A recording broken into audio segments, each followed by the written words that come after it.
Welcome back to the American Side. I'm Mahim Mustafa.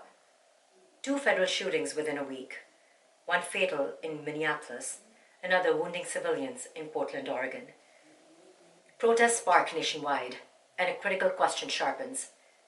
Is our American freedom at risk? The very rights that define our country.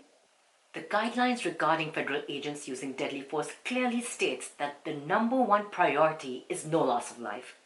And what are the ground realities? On January 7th in Minneapolis, 37-year-old Renee Nicole Good, a U.S. citizen and a mother of three, was killed by the ICE agents during the federal immigration operation. Federal officials claim she tried to use her vehicle as a weapon. Video footage and eyewitness accounts tell a different story, showing her car turning away when an agent fired. Critics say that the killing violates basic use of force standards.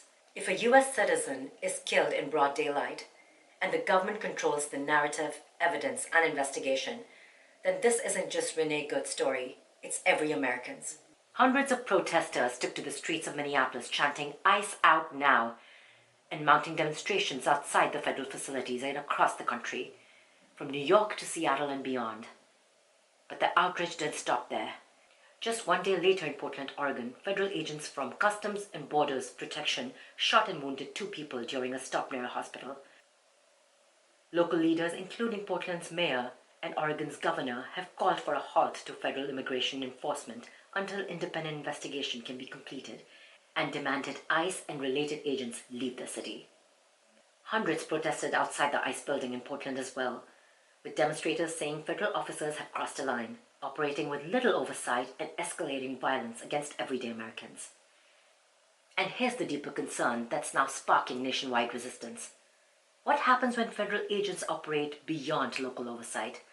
What happens when powerful agencies control the investigation of their own use of force?